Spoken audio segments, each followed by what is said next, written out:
All right, we're live. Good day, good morning, and good evening. Anywhere in the world you might be joining to Zoom in.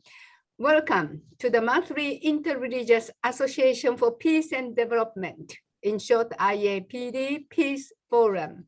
My name is Tomiko Dagan, Senior Vice President of the Universal Peace Federation USA, and the Program Director for the IAPD Monthly Forum.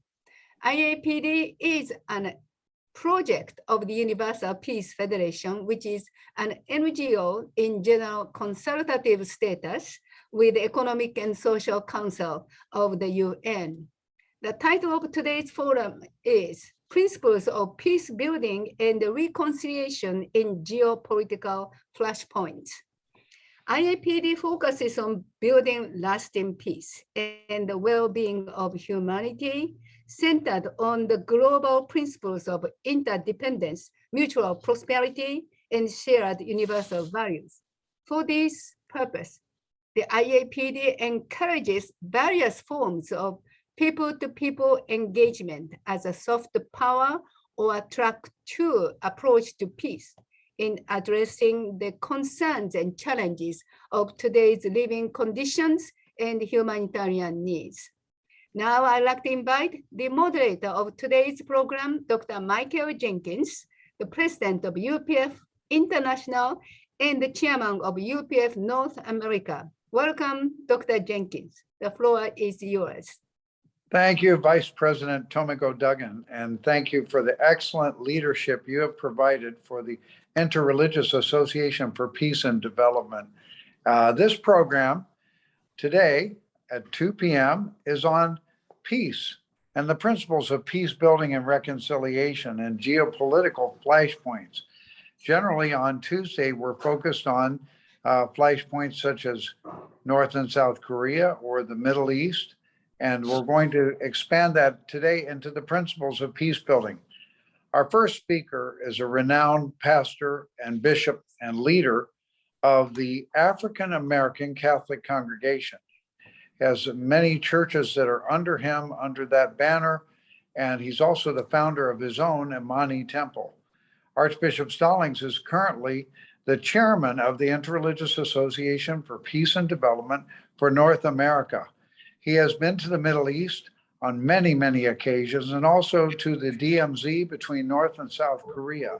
He leads thousands of pastors and also interfaith leaders in prayer every Thursday at 1 p.m. He is also experienced at reconciliation and overcoming the barriers that have divided humanity, and he overcomes that with truth and love. Let's welcome Archbishop George Augustus Stallings, Jr.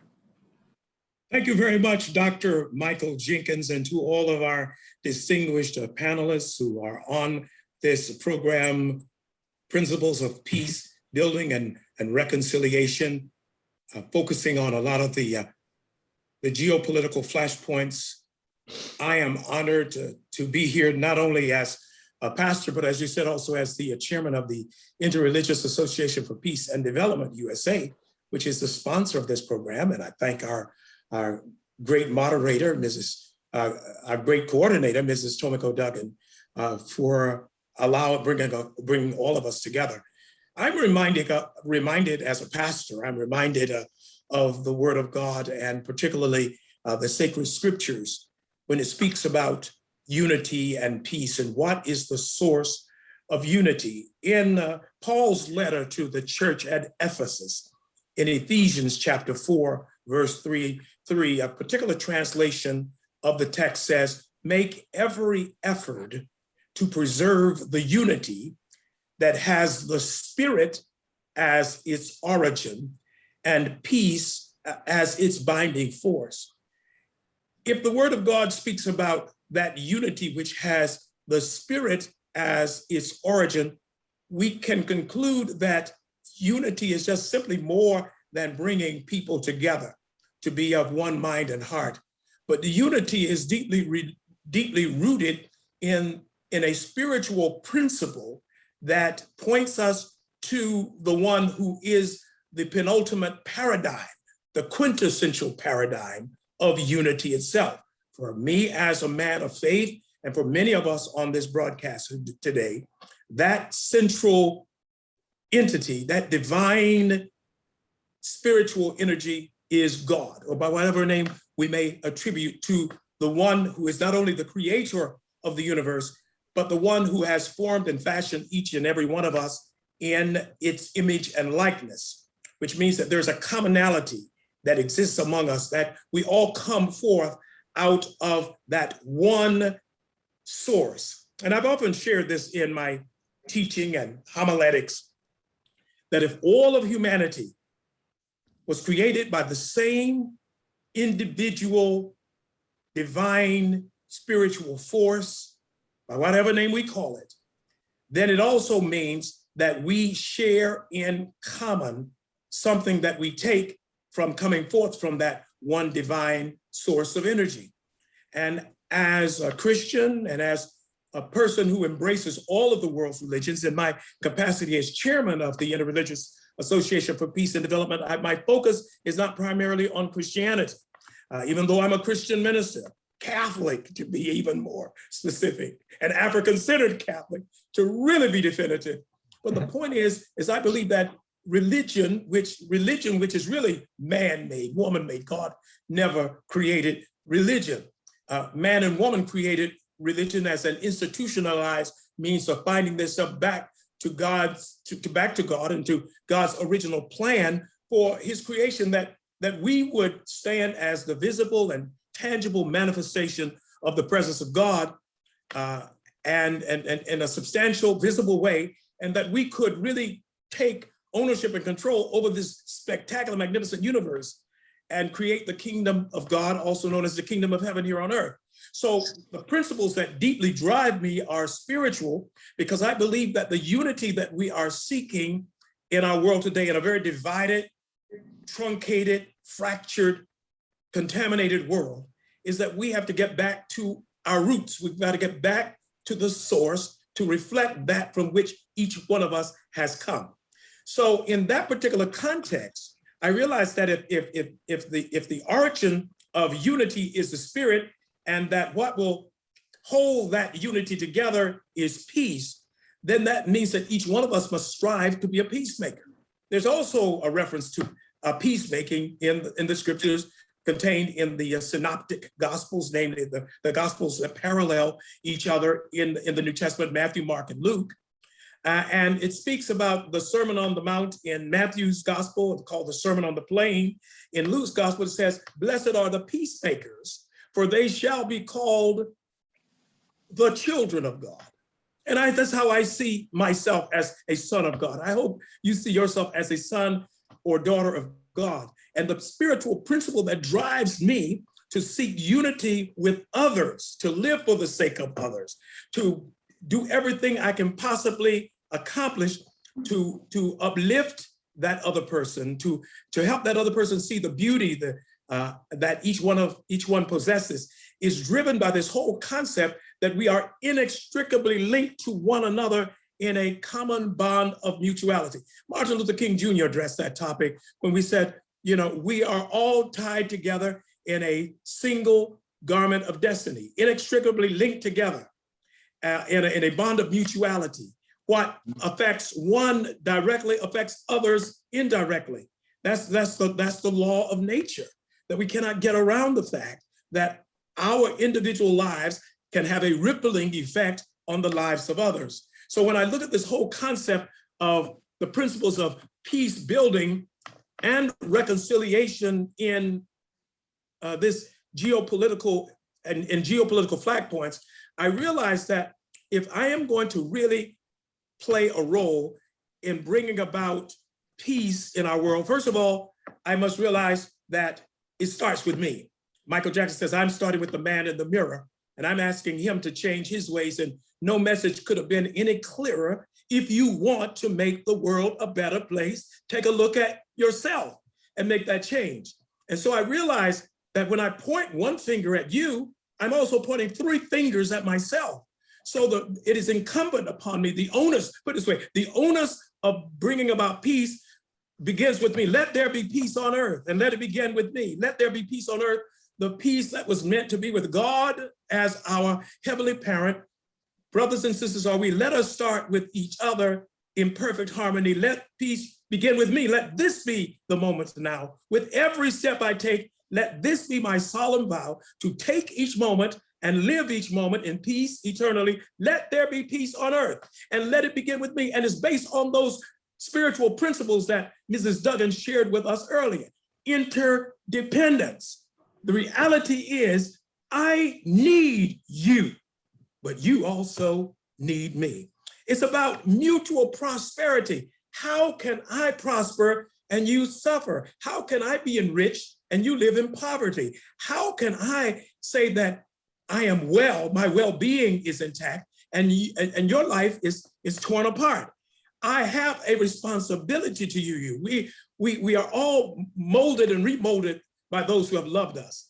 And even though that love may pass away, we remain nonetheless one another's work. No love, no friendship can ever cross the path of our destiny without leaving some mark on it forever. Those are the words of the French writer Francois Mauriac, that if our lives intersect one with another, then somehow we leave an indelible mark upon each other. And I cannot rest. I cannot be at peace. I cannot have inner peace if you are in a tortured, worn, torn state where bellicose language is flying left and right every time we seek to say something good about another, we speak about the bad.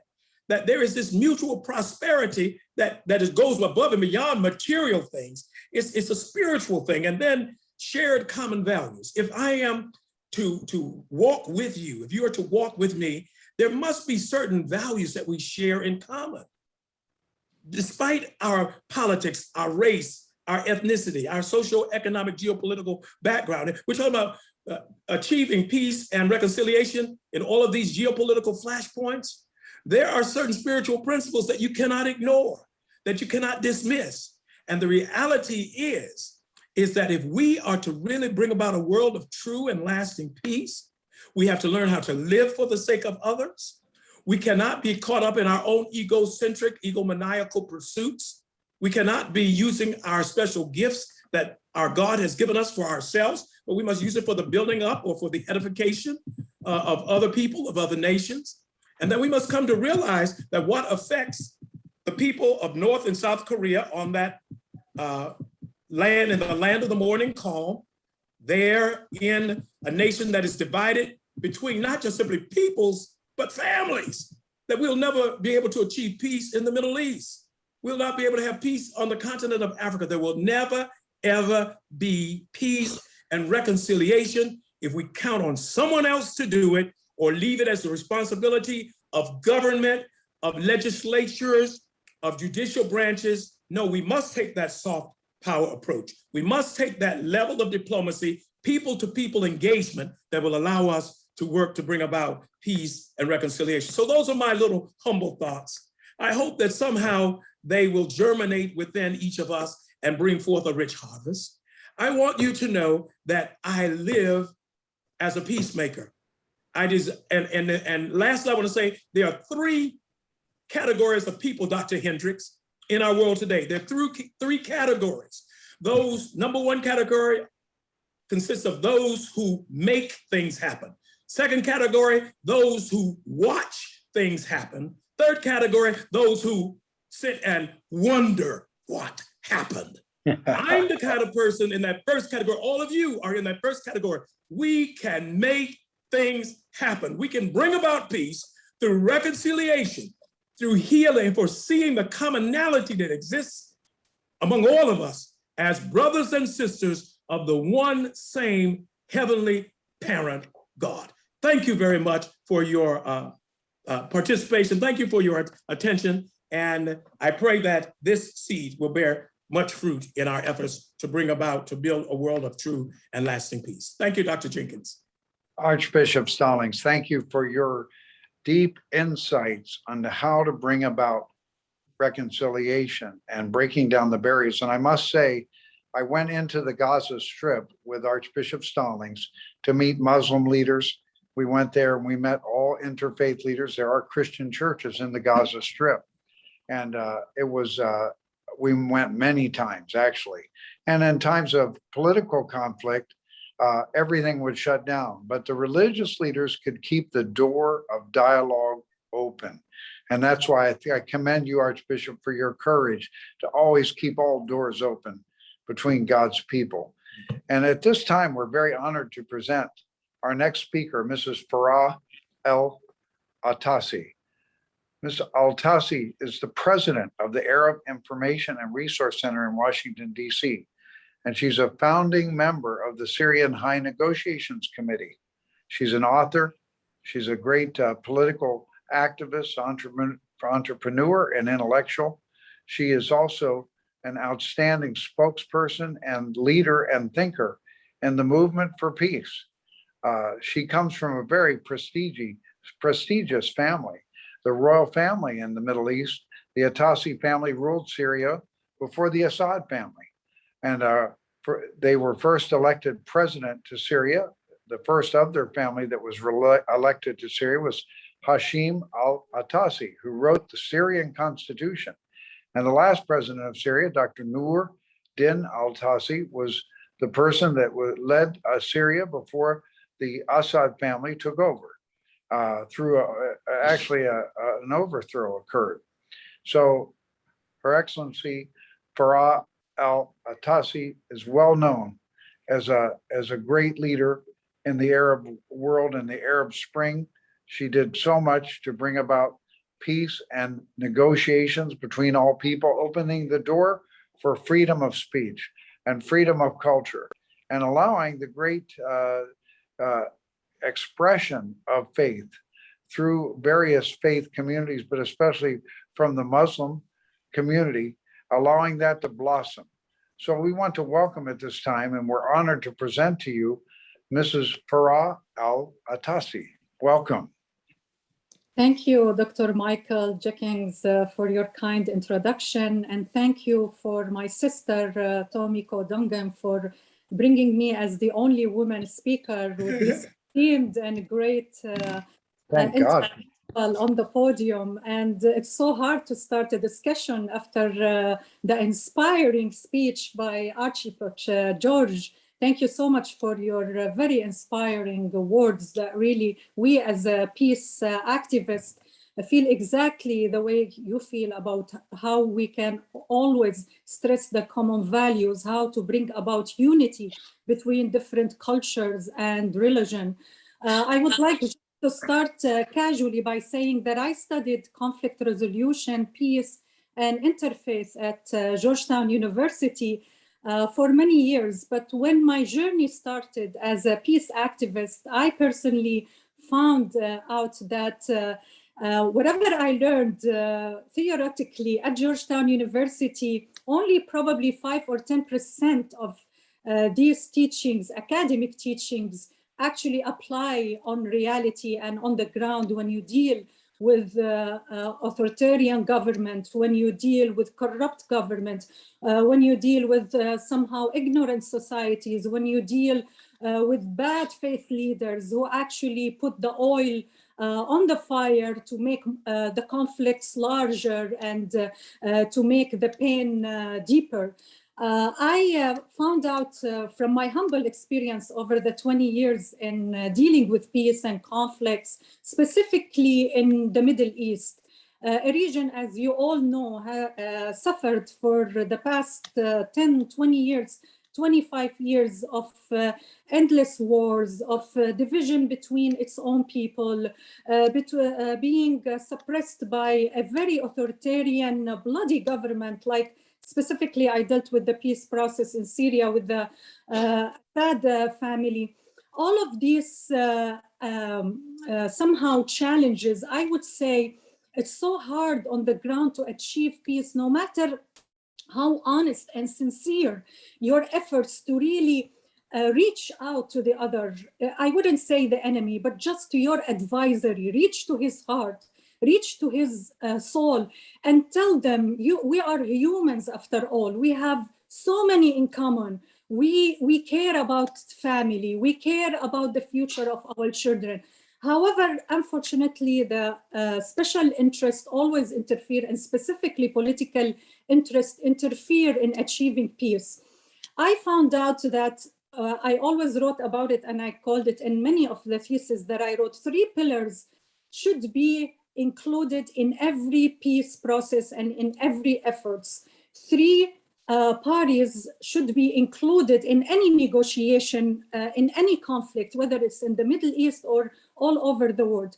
First of all, I would always say women should be included in any peace process, in any peace negotiation, in any conflict. Women should be seated on the table. They should be participants. They should be an active influence leader. They should be able to make decisions, because peace always started from the house, the mother. The mother is the symbol of unity, bringing all her children together. Me as a mother, I have 2 teens. They always fight between each other. I am the one who brings peace between my son and my daughter, between cousins, between nephews, between families. So I always say women should be included in any conflict, whether it's in the Middle East or anywhere in the world. And unfortunately, in most of the Muslim closed conservative societies, they don't allow women to be seated on the table.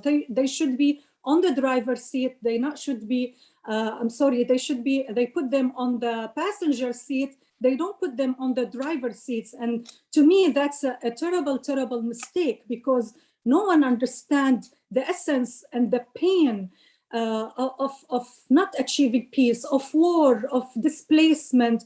Then women, like in Syria, most of the refugees in Jordan, in Turkey, and in Lebanon are women and children. They are the real victims of war, of conflicts. So they should be included in any peace process.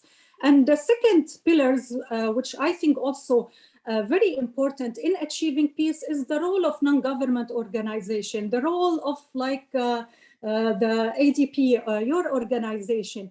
Those non-government organizations are very essential to build the grassroots support of achieving peace. It's exactly like what Mr. George said, the people-to-people communication, speaking on our similarities rather than our differences.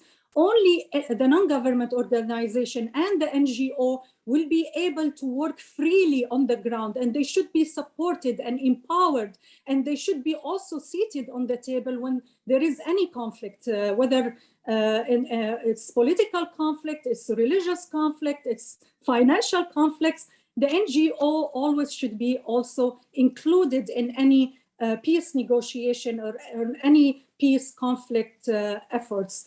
The third pillars, I always say faith leaders. Faith leaders are also extremely important in bringing unity and peace, because faith leaders should not have an interest in achieving that peace other than the purpose or getting the essence of peace, because they believe in peace. They believe it's the message of God. We in Islam, the first verb or the first phrase we start before we eat, when we welcome our family, when we have a new baby, even when they read the holy book Quran, they start with Bismillah ar-Rahman ar-Rahim, peace be upon you. So faith leaders and intellectual leaders, but mainly religious leaders, they should be also included in any conflict or any, what I would say, like peace negotiation, because the religious leader is a man of God, or any intellectual leader. They get the best out of human beings. They talk to their soul. They want to save our soul, our heart, not the polluted mind, not the polluted soul. They clear you, they purify you, so you actually get out of your special interest and say, you know what, I can achieve peace. Yes, I want to achieve peace. It's not only because it's good for my country. It's not good for my region. It's not good for my people. It's not good for the generation or the future of this region. I want to achieve peace to please God, to please the universe, because this is the right thing to do. Peace and achieving peace, being somehow a prophet, a messenger, carrying the right values, carrying the good in a human beings, reflects so much, whether upon political leaders or whether upon military fractions. It really resonates to their heart and soul. And I think if we don't include religious leader in any peace process, this peace process will be deemed a failure. I would say, and I would conclude because I would like to engage in the Q&A. It's very important to hear from the other speakers, but I would always say that, you know, peace is a long process. It's a labor of love. It's a work. It's like a duty. When somebody believes in peace and become a peace activist, you don't know what else you would like to do. You know, like you believe in the value of peace. I wouldn't see myself doing anything else right now. You know, I enjoy what I'm doing. I love what I'm doing as a peace activist, as interfaith dialogue supporter or speaker, as a conflict resolution advisor. I was honored to be seated on the table to achieve peace between in Syria, my homeland, you know, but it was so difficult. This is another discussion will take, how hard it is to achieve peace in an area where so many international influencer and regional countries are involved. When you leave people to themselves, they can easily achieve peace. But when you have an outsiders and when you have a regional interest, it's becoming harder and harder. But I pray with all of you that we achieve peace. The Middle East recently witnessed a very milestone in achieving peace between Israel and three GCC countries, and signing the Abraham Accords, because after all, we all believe the religion is a universal message. It's a universal language. What unites us is more than what separates us. So when we become all of us under one umbrella, which is doing what the right things to do and being a messenger of love, of unity, of peace, of moral values, of family values, I think peace will be achievable. Thank you. Thank you so much, Mrs. Farah Atassi. Excellent presentation, and you're so right. The pillars of peace really have to begin with women. Women are mothers. And then the role of the NGOs, the faith leaders, and these principles of peace. We commend you on your leadership. We're lucky that you're in Washington to help us bring peace to this world. So let's give her a very warm applause. Thank you. Thank you, Dr. Dhieu. Our next speaker is Dr. Dhieu Mathok Ling Wohl. Dr. Wohl has served as associate professor in the Center for Peace and Development Studies, the Institute of Peace and Development of Security Studies at the University of Juba, and later joined the government of South Sudan as Minister of Energy and Dams in 2016. Currently, he serves as a Minister of Investment and as Secretary of the Mediation Committee on the Sudanese peace talks in Juba. Dr. Wohl has published extensively on conflict between the Dinka, Malual, and the Rizegat tribes. His first book, Politics of Ethnic Discrimination in Sudan, A Justification for the Secession of South Sudan, was initially published in 2009. Let us welcome at this time Dr. Wohl.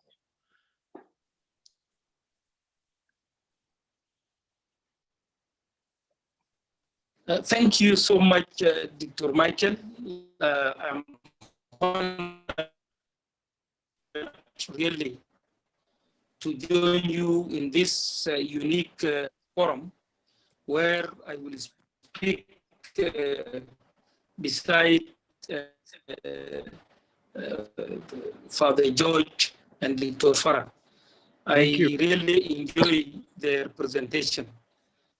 And I want to thank very much peace and I want we are here to serve with them as peace activists. We are here also to assist what we can do as scholars of the peace studies.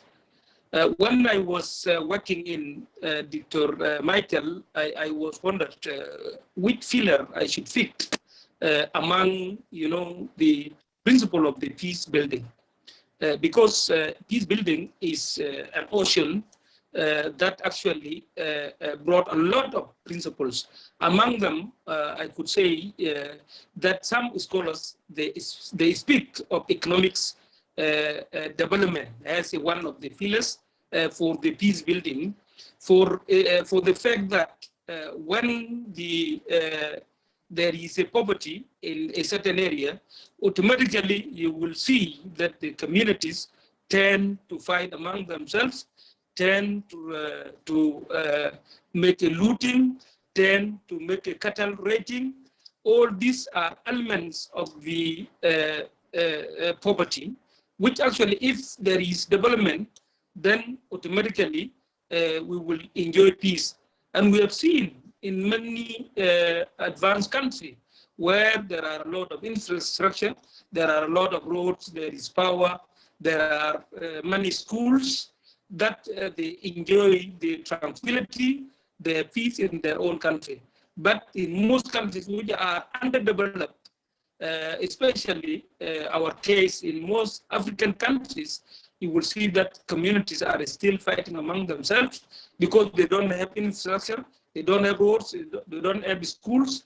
There are no actually employment opportunities. So these things actually create a situation of conflict among those communities. So there are people who believe that when you make a development in certain area, automatically you will be serving the peace, and you will be making tranquility, and you will be helping also those communities to enjoy their life. So this is one of the schools, and I personally believe that this is really important. And if we has governments, try very much in order to create employment opportunities, make development, then we will be reducing the tension and the conflict among the communities. And also even among the inter-countries conflict, it could be reduced. This is one aspect. Another aspect that we could also talk about is justice. And this is really very important. There are so many scholars who believe that the absence of justice means the conflict. And this is really realized in many communities. When the justice is absent, automatically the rule of law become absent, and then you will say that there is no peace in that community.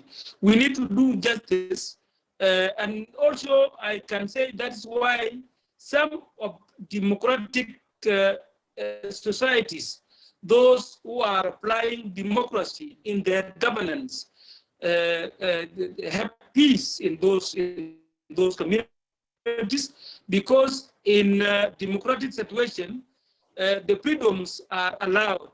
People speak freely. They can also go to the court where there is a rule of law. They can be able to pursue, and they can also be able to get the right. So the justice also is one of the elements of the peace building.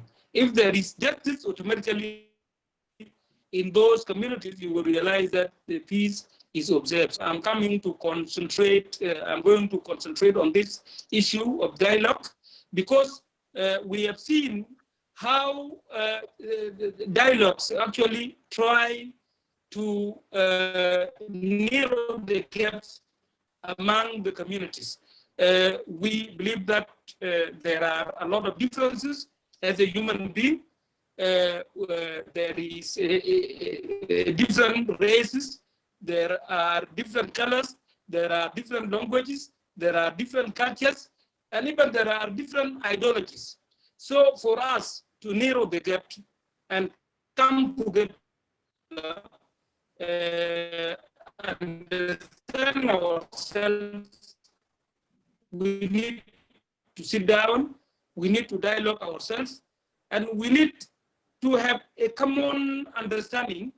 And even if we disagree, we should agree that we have disagreed. And by doing so, you can see that the dialogue also it should not exclude. Dr. Sarah was right when she said that women have to be included.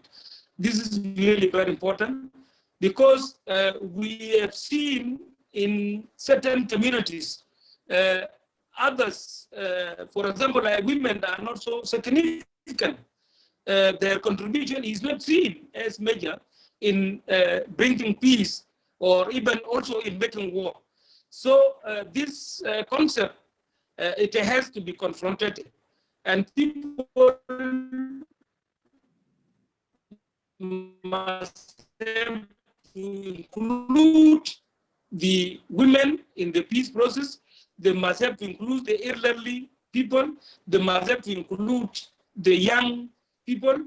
They must have to include the farmers. They must have to include the pastoralists. The all societal this dialogue, it had to take into account the nature of that community upon which the dialogue is being carried on. Sometimes we as peace scholar, we have an assumption or illusion that there are certain models, academic models which are set for the dialogue. This is not true. We must have to take into account the cultural setup, the norms of those communities. We must have to see into it that what is better for a certain community and try to design a model that can actually bring peace and stability in those countries. We believe that this dialogue has to be spearheaded by the leaders. This is really very important, especially the political leaders, the religious leaders, and I was really very happy to hear from Father George in his presentation, which I entirely agree with him. We need to take element of religion in our dialogue. We need the religion leaders to lead the dialogue. We need the politician to lead the dialogue, because these are communal leaders. And whenever they pick something, automatically the portion of the community may go behind them, and then automatically we will have stability and peace in that country. We in Sudan and South Sudan, actually we have a very good appearance. And this is what I can say, actually, how far the values and the cultures can contribute in bringing together by many countries, including the UN. It took almost more than 25 in South Sudan. We resolved this within 1 year. We try very much to apply for the reconciliation and peace, where people can sit under a tree and then discuss without being organized as delegates for negotiation. And anybody is invited to come, because sometimes you can see, the logic that can unlock the difficulty can come from somebody very far that you cannot think that it can contribute. So we apply this model of Judea, and we sit down, we allow everybody to stay in the room, and we allow everybody to speak. Despite the pandemic of COVID-19, we try very much to observe the standard of the COVID-19 by the World Health Organization, But we insisted that everybody has to speak and has to talk. We try also very much to make sure that since they have come to the peace talk, they should not go home unless we bring the peace. And this is really happened. When the first time came to Juba, they stay for almost 1 year without going back, without recess, and we continuously debating and negotiating until we reach peace agreement. Because we believe that the momentum is important, and if you allow everybody to go, then maybe automatically the scenario will not go as planned. The environment of South Sudan, because we are one community, and we know ourselves, we resemble ourselves in many things, including even the cuisine, you know, the type of food that they are eating in Juba is exactly like the food in their areas. The Juba also is overloaded by the people from Darfur. They don't feel that there are foreigners in the country. So all these things, we try to use them and then now bring peace to Darfur. We were very frank to ourselves because we know each other, you know, which is not common. Sometimes, you know, the mediators are the diplomatic people. But in our situation, we decided to be very frank to ourselves. And sometimes we give an opinion in the chair meeting. This actually builds the trust among the mediation and the participants, and the trust among the participants themselves. So we believe that such a dialogue, it can actually help, and we are trying now to make a model that can actually help many African countries based on their cultures, that we must have to apply what is in their culture. In our culture, you know, sometimes it's very difficult to threaten people, because sometimes the peace agreement sometimes include the what they call panels. If you don't do this, we are going to do this. This completely we buy it out, because a Sudanese person doesn't like to hear that. You know, whenever you talk to a Sudanese person in that way, automatically you will not again get the chance of continuing talking to him or her. So we have decided completely to step aside those intimidation and all these things, and try to sit down as brothers and sisters, and then see what are the areas of difficulties. That's why we manage. So I believe that we must have to include, when we are making dialogue, we must have to look into reality of particular community or country, such that we can be able to achieve it. Through dialogue, many things could happen. I believe that there is absence of peace in many countries because people, the leaders, are not talking to themselves.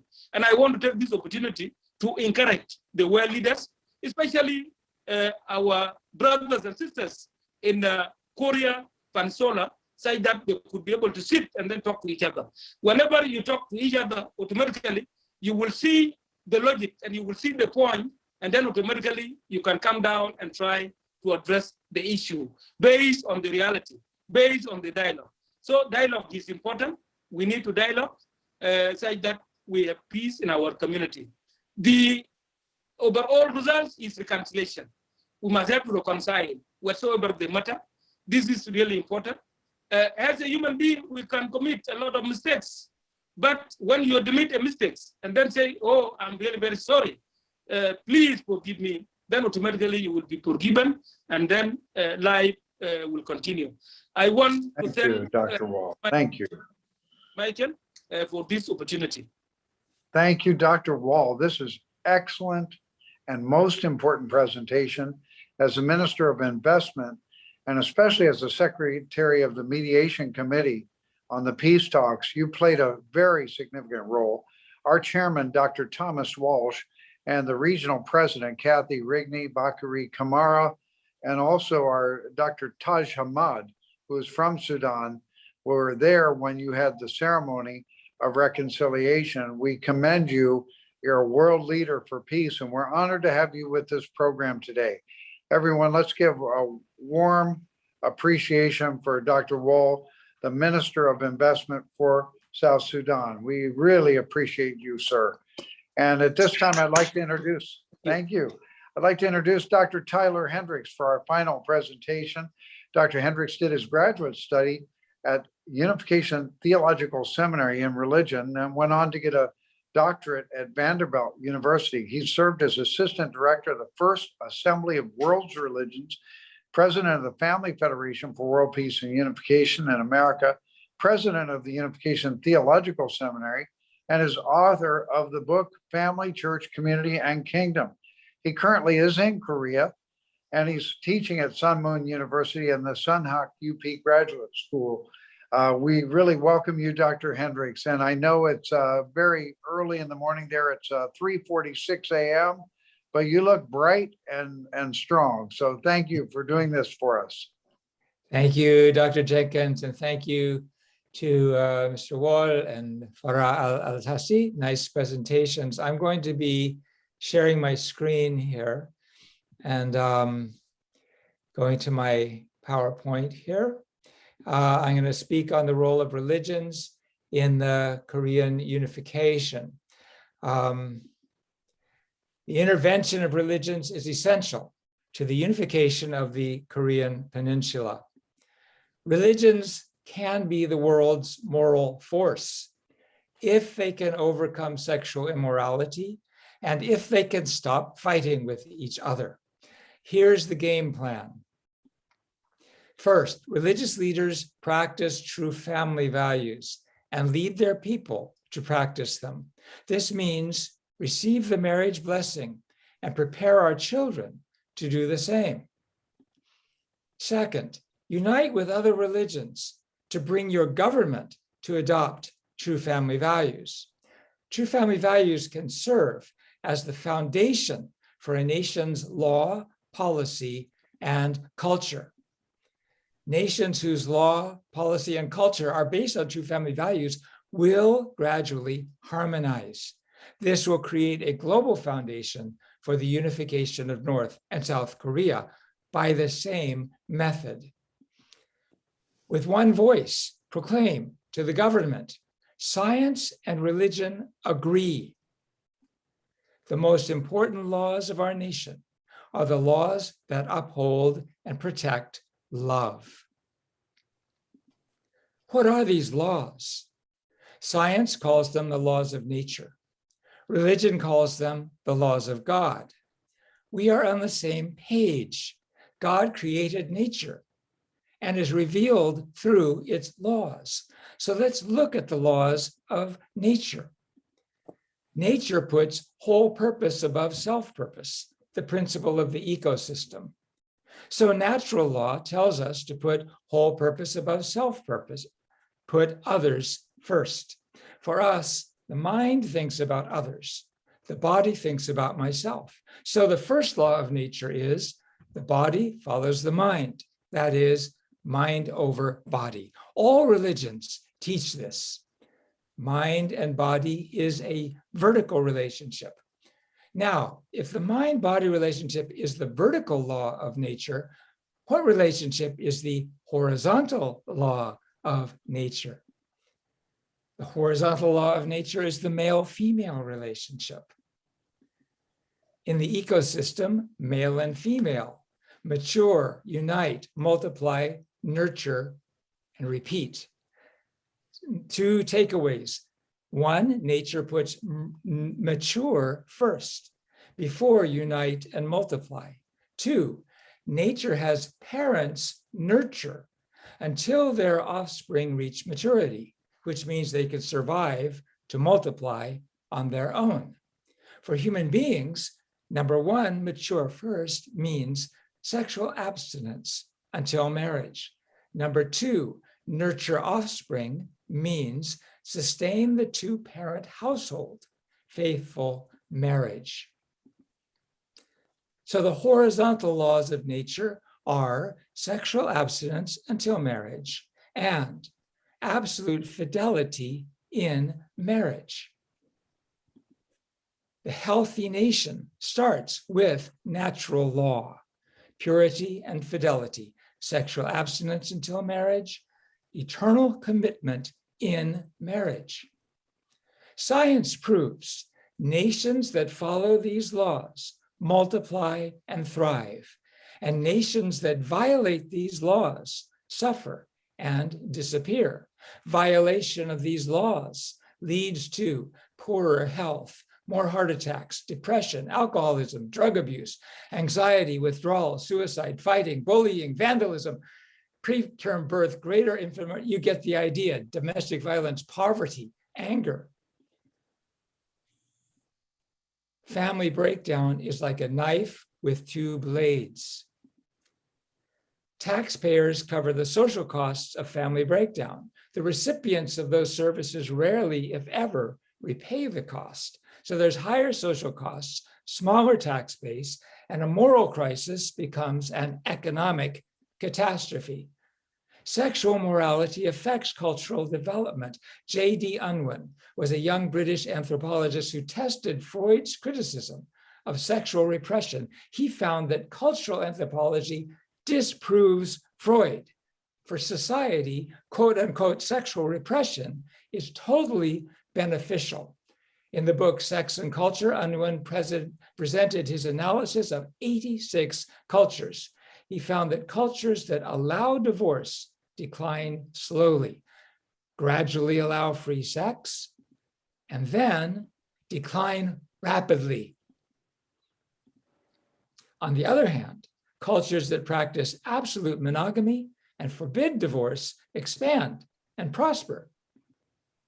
Unwin's conclusion, any human society is free to choose either to display great energy or enjoy sexual freedom.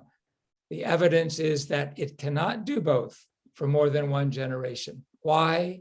Because such a society is violating the laws of nature. Religions totally get this. We knew it before the scientists figured it out. How are the two Koreas doing in this area? In a word, neither are doing very well. North Korea, domestic violence against women in the home is rife, and it is common to see women being beaten and sexually assaulted in public. Rape and sexual harassment against women in North Korea is common. But there is sexual corruption at the top. And as a result, in terms of sexual morality, even the all-powerful North Korean Workers' Party is largely hands-off. How about the South Korea?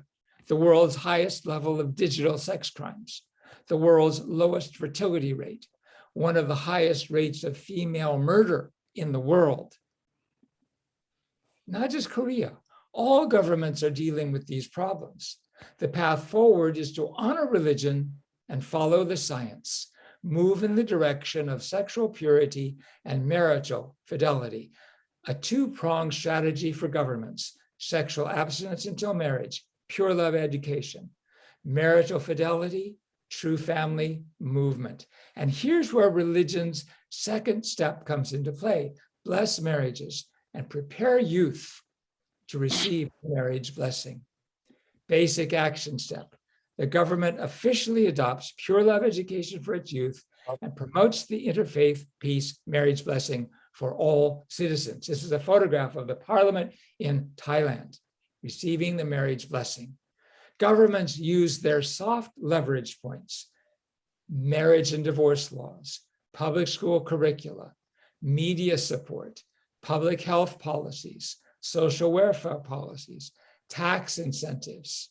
Work with all religions and parties. Every religion supports sexual purity and faithful marriage. Conscientious leaders of all parties support them. Values education in schools. The principles of pure love and marital fidelity expressed according to the national culture and traditions. Work with the government's existing laws and offices. Bless leaders, and they will bless the nation. Establish public ceremonies and holidays, national holidays honoring sexual purity and marital fidelity, the Pure Love Pledge, the Interfaith Peace Marriage Blessing, Exchange marriage. Exchange marriage is based on science. The islands of Great Britain, historical foundation, historical data, were once as tribal as Afghanistan is today. According to Harvard scholars, tribalism on these islands vanished during the Middle Ages. They asked why? What made it vanish? Tribalism vanished largely because of the Christian ban on cousin marriage. The edict forced people to marry across tribal lines, thus blurring and ultimately dissolving sectarian divisions. This paved the way for a new historical trajectory. This is Harvard research. In other words, tribalism broke down because of exchange marriage. Interfaith Peace Blessing Festivals is about this. From 2016 through 2019, Dr. Haq Jahan Moon conducted Interfaith Peace Blessing Festivals across Asia, Africa, and the world with active government support. The end of tribalism. Why not North and South Korea? When the children marry, the grandchildren unite the grandparents. It is natural law. This may sound unrealistic to you, but the simplest way of building one family under God is exchange marriage. So Reverend Moon's viewpoint. Take Korea, for example. If the children of the leader of North Korea and of the leader of South Korea marry each other, this enemy relationship would be eliminated. Science proves that is true. So we work with positives in the South. The Korea Times calls the government to address digital sex crimes, combat deep gender inequality, shift the social norms by mandating comprehensive sexuality education, and incentivize having children. True Family Values accomplishes these goals. Work with positives in the North. North Korean women, a shout out to Farah here, have growing market power and social influence. Women are North Korea's most promising partners to the world. The government frequently reminds women that their primary duties to society are as wives and mothers. True Family Values empowers women as wives and mothers to change the society. Reform the party and you'll restore the nation. God's word spoken with power will reform the party. Reverend Moon's speech to the leadership of North Korea in 1991 provides a case study. He said, "You're telling me the Juche ideology is an ideology centered on humans? How the hell can human beings be the center of the universe? Human beings are not the creator. Have you got that, Chairman Yoon? They're created beings. Above human beings, you have God. You don't even know that. Hey, Chairman Yoon, do you get it? I'm asking you if you get it. Why don't you answer?" He asked about their love relationships. You can't control your sex organ. So how can you say you are a leader? Reverend Moon spoke like this for an hour and a half. No one clapped. History records the outcome. Kim Il-sung decided to meet Reverend and Mrs. Moon. There followed a series of cooperative developments between the anti-communist unification movement and the communist North Korean government. The real enemy is not communism, but the internal enemies of drug use, free sex, and immorality. Reverend Moon's assistant, Dr. Pak, reported some 3 years later, "At my last dinner with top Communist Party leaders, they asked me to pray. I gave a very strong prayer. They said it felt good." Lately, Antonio Betancourt in North Korea is always asked to pray before meals. He does in Spanish, and they brought a Spanish interpreter. Lesson, the party can change. Political negotiation and economic exchange will come only on the foundation of the true love of God, Mrs. Moon said. By making this our focus, our talks with Chairman Kim opened a new chapter for the unification of North and South Korea. So the first step, religious leaders practice true family values and lead their people to practice them. Second step, religions unite with each other based on true family values. Third step, religions bring governments to adopt true family values. True family values can serve as the foundation for a nation's law, policy, and culture. And nations and religions whose law, policy, and culture are based on true family values will naturally harmonize. Sexual abstinence, absolute fidelity.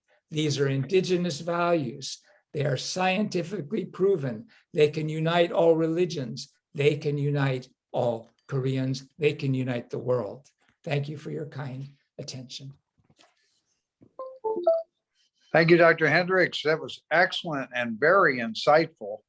The role of religious leaders or faith principles in even opening up the dialogue between North and South Korea. And I know that Father Moon was very courageous, along with Mother Moon, going to North Korea to meet Kim Il-sung, and having that kind of dialogue was quite surprising. And yet what we found from that was there was an era of respect that occurred after that honesty.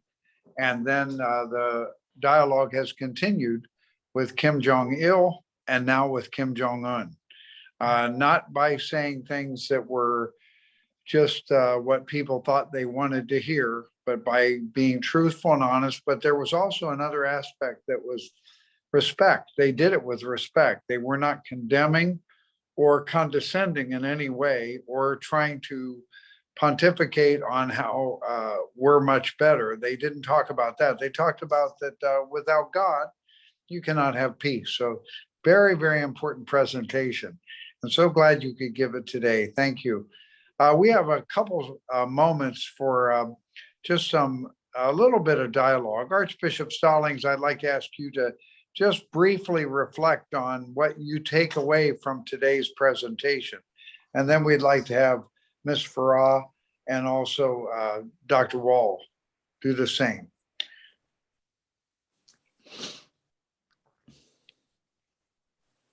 Archbishop Stallings. I was waxing eloquently after Dr. Tyler Hendricks' presentation, and I said, oh, the man is just a scholar from the crown of his head down to the tip of his toes. I've always admired Dr. Hendricks for scholarship, and he has really applied it well in regards to this whole issue of peace building and reconciliation. What I have taken from this presentation, first of all, I saw that in my beloved sister, Farah Atassi, is that each of us is sold out on peace and reconciliation. When I listened to Dr. Vol and heard him speak, I said, here is a man who's serving in government, but his heart is really set on a peace that the world obviously did not give us, and truly the world cannot take it away. To see how we can apply our respective endeavors to our overarching commitment to peace is encouraging and hopeful. I am just simply amazed at how each of us can keep our heads high and remain faithful attendants to peace. We are the ambassadors for peace. We are the servants for healing and reconciliation in our communities. And yet, each one of us committed to our respective calling, endeavors, pursuits, still believe that peace is worth living for. It's worth celebrating. What I take away from this is that none of us is willing to throw in the towel or to give up, even when we may see discouraging signs around us that would have us wonder, will the Korean Peninsula, North and South Korea, ever be reunited? Will they truly live out their mantra, land of the morning calm? Because what we see now with the division is anything but the land of the morning calm. Can that ever be achieved? When we look at the struggle in the Middle East between cousins, one says, is peace ever achievable? But if we keep calling it out, it will eventually happen. We have to keep speaking words of peace. We have to stay on the mark. We have to become, as the scripture says, that Abrahamic minority, that the few within the few who refuse to give up, who still refuse to hold up the white flag and surrender to powers and principalities, rulers of darkness and high heavenly places, and say, you know, if God be for us, and I think our sister Farah kind of implied that if God be for us, who can be against us? If we truly believe that we came out of oneness, why can we not achieve that oneness? And the last comment I'd like to make in that regards, Dr. Jenkins, is that from the very dawn of creation, it was God's intention that human beings live together as one, not in division. That is why we came out of oneness. That is why we must reflect oneness in the commonality that we possess as children of God, brothers and sisters, one to another. And that must be our endless pursuit to ultimately return to that oneness from whence each one of us came. And so what I take from this is we're all in this game together, and we're going to be more than conquerors. We will be victorious. Thank you. Well, thank you, Archbishop, for your courage to continue the dialogue in many tense situations. And Miss Farah Atassi, please come forward. Miss Farah, we need you back. Tell us what your thoughts are on the dialogue today or on the presentations today. But I'd like to ask everybody to give very brief answers because we'd like to go have a little back and forth for the next 10 minutes.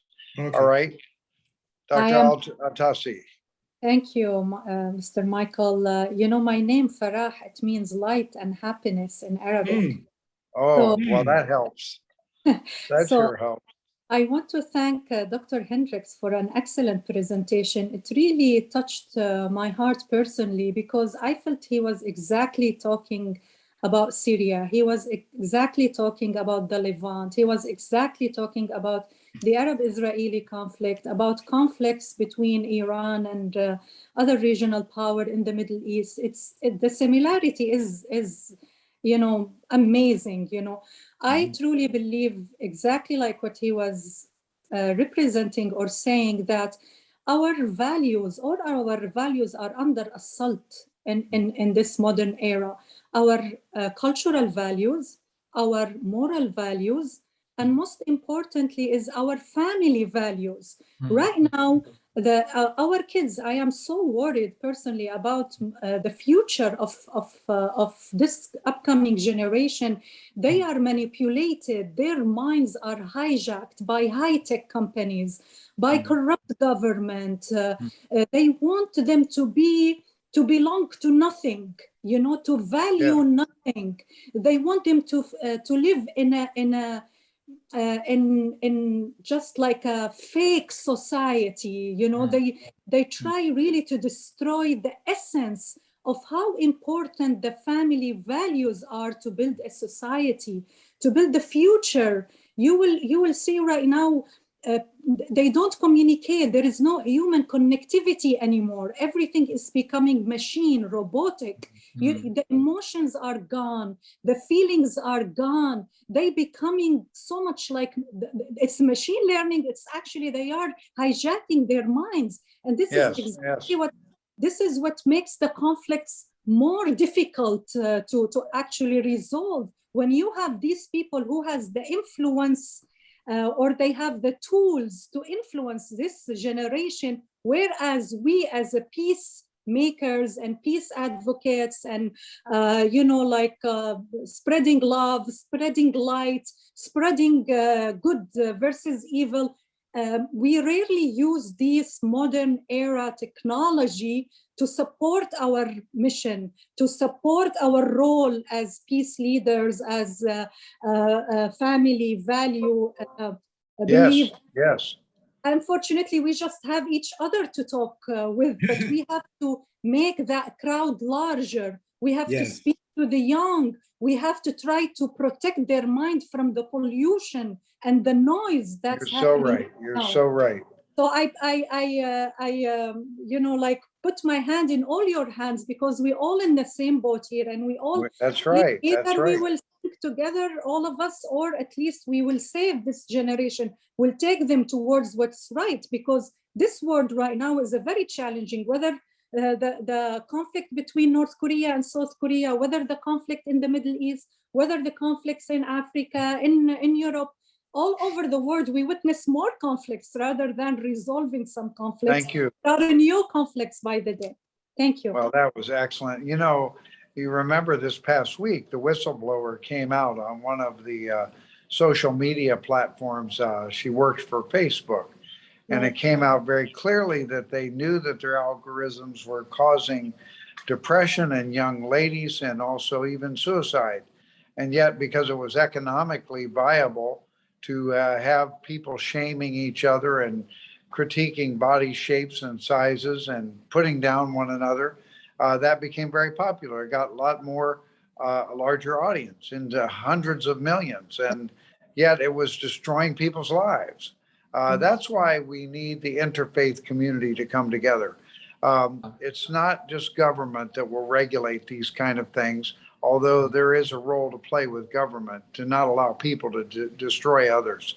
But at the same time, we need the word of God. We need the faith leaders who all the faith communities support family values. They support fidelity in marriage. They support honesty and also integrity and sacrifice for the family and for the community. This is very, very important.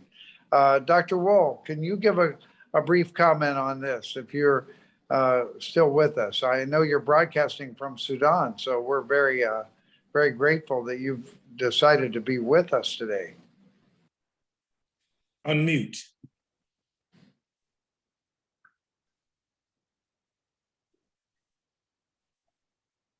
He needs to unmute his.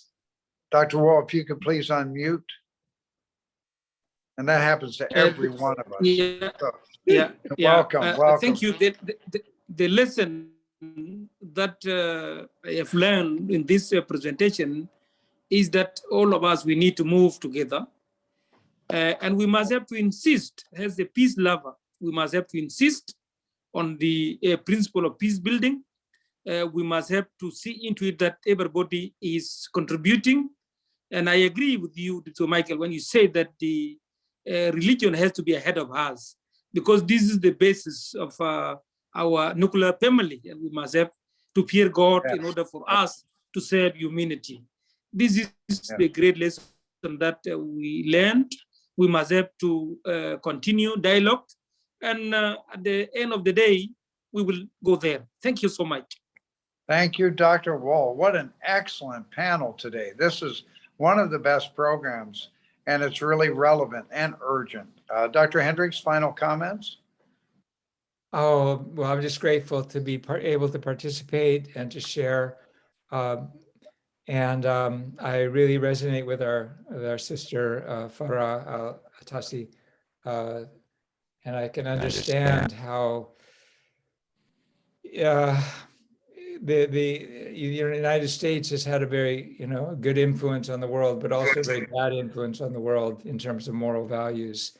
And I can see how more traditional cultures that value the family, value the clan, value the hometown, the village, even the tribe in a good way, really feel assaulted by modernization.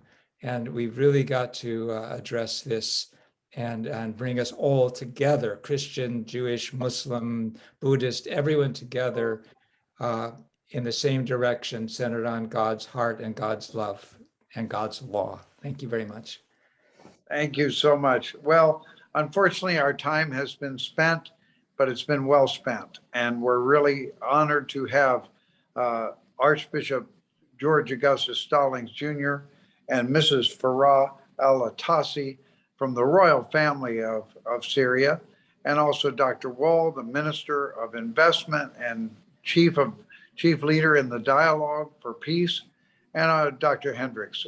Thank you, everybody. I'd like to bring back Vice President Duggan. Thanks, Tomiko, for putting this excellent program together. Our weekly series is going on every 2 p.m. on every Tuesday. but also we really want to focus on conflict areas. And we've been focusing on Korea, and some of our program today could help us with that a vision for Korea to come together, but also we could see peace in Sudan, peace in the Middle East, and family values being lifted up. So Vice President Duggan, congratulations for a great program. Thank you so much, Dr. Jenkins, and our Interfaith IAPD National Chairman, Archbishop Stallings. Thank you so much for your support. We really, the founder, the Mother Moon, Dr. Hakcha Moon, we call her Mother Moon. She really believes faith leaders come forward and give us vital words and directions, and that they can become truly compass of the society or conscience of the society. So not only them, each one of us has to become truly a conscience of the society to bring true lasting peace. Dr. Hendricks, thank you so much for waking up too early, but we are so grateful for your presentation. It's amazing, different eye-opening approach toward peace and the reunification of North and South. Thank you so much for your wisdom and the effort to bring this principle. Thank you all. Thank you. Minister Wall, thank you so much from South Sudan. Thank you so much for your accommodating your time. Thank you so much. Thank you. Thank you. Farah, thank you. Our sister Farah, thank you. Thank you for brothers and sisters on this. Thank you so much. Goodbye. Thank you. God bless. Thank you.